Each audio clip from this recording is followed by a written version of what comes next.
Oh, pie crusts. I think these are one of the most easily flopped and presented gluten-free, dairy-free, egg-free dishes possible.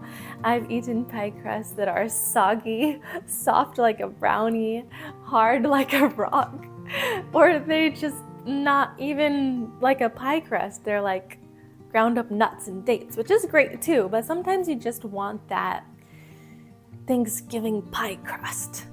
And so I want to share with you my favorite recipe. I probably tried 5 to 10 recipes and several versions of this recipe, initially just to make it egg and dairy free, but then when I also developed a gluten allergy and then to move it to gluten free. And despite all the changes, it is flaky to perfection. So enjoy this pie crust with me. Egg-free, gluten-free, dairy-free, but not flavor-free. Freely eats.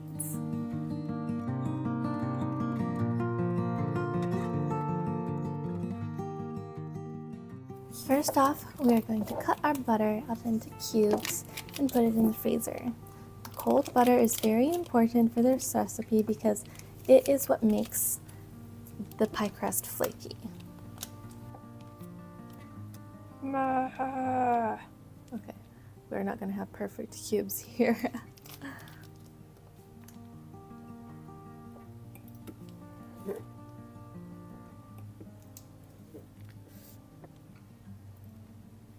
Freezing the butter is also a technique that I use in my flaky biscuit recipe, which I will link above. I am separating the pieces of butter so that they will freeze more quickly.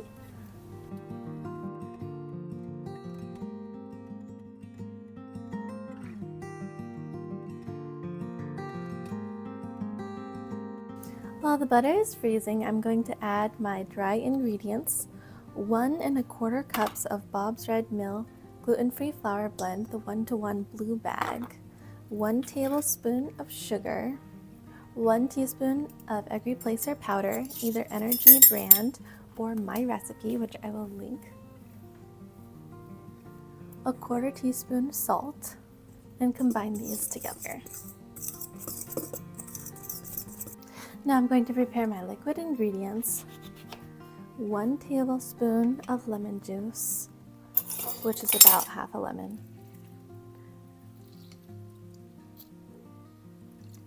With 3 tablespoons of ice water, or rather 3 tablespoons of water poured over ice. I'm going to measure again. I will make sure I only put 4 tablespoons of ice cold liquid in when it is time. I'm going to prepare my pie filling now while I'm waiting for the butter to finish freezing. Now that my butter is frozen, I'm going to go ahead and add it to the flours. I'm going to coat the butter in the flours and then cut them into the flour. I'm looking for pea-sized pieces. This is going to take a little while, so I won't bore you with it all. Alright, this is a great texture. Now we're going to add our ice cold water and lemon juice. We need 4 tablespoons of ice cold water and lemon juice. Ooh, there's a piece of ice. Not the ice. 3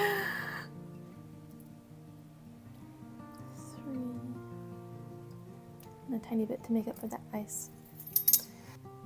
And 1 tablespoon ice cold lemon juice.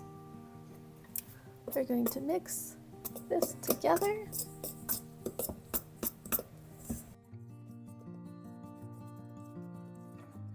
There we go, until just mixed. Now I'm going to dump it out on some saran. And I am going to press it together.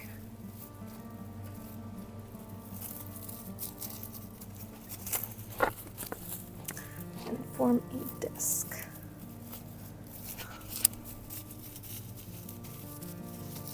And this disc is our dough. We're going to stick it in the freezer. gonna rewrap it to get some of those creases out.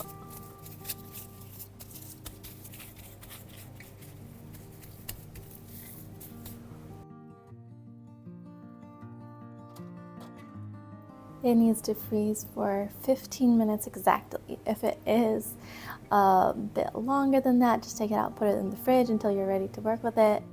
Now, take the dough out of the freezer and add a bit of flour to both sides. This is to keep it from sticking. I'm using the Bob's Red Mill 1-to-1 flour. Rub the flour over both sides of the pie dough.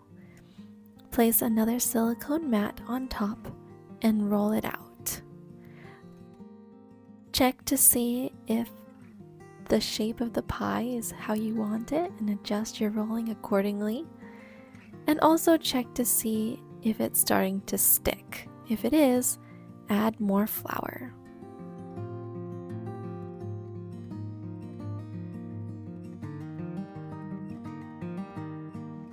Spread the flour with your hand so that it evenly coats the pie dough.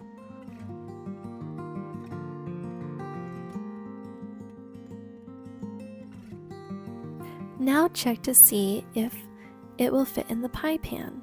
It's long enough this way, but not this way. I'm going to put my silicone mat back on and focus on expanding it this way. That seems about right. There's a little hole here. We can use this excess to fix it.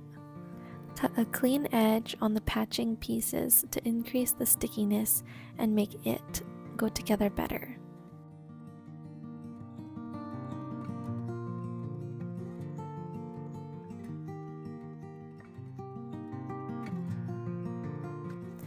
Now use your silicone mat to carefully flip the dough onto the pie plate.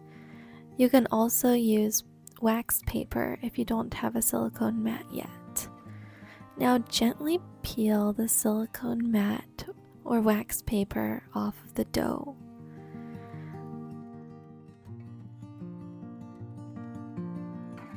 And lift the edges of the dough to allow the dough to sink into the plate as far as possible. The dough should be touching the pie plate all around so that it bakes in the right shape. Cut off the excess dough about 1 finger width in addition to the edge of the pie crust. We want enough to tuck under once.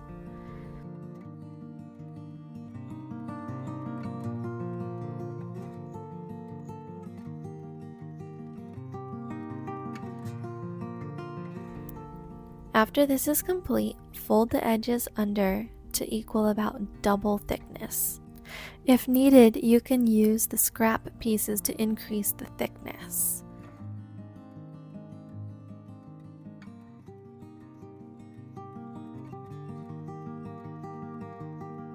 Now use your fingers to crimp the edges.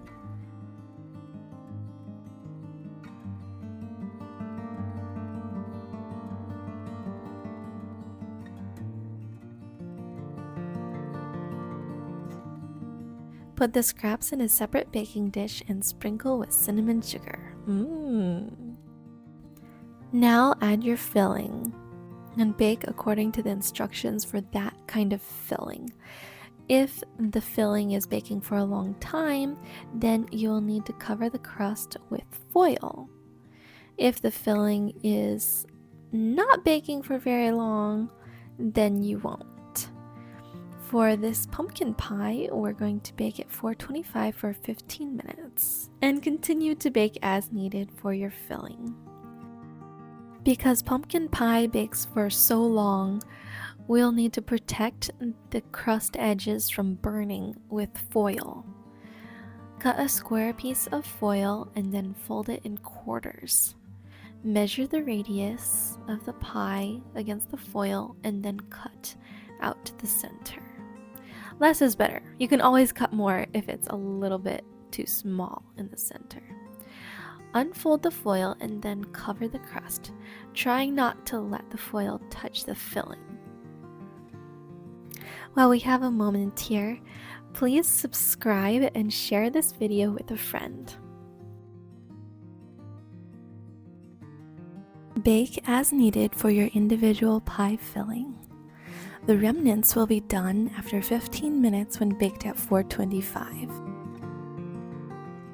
At this point, we can take out those little remnants.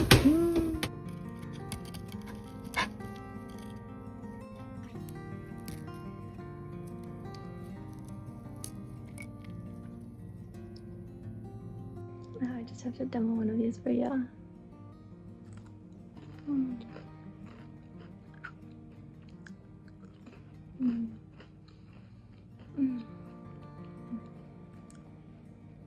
That pie crust is so good.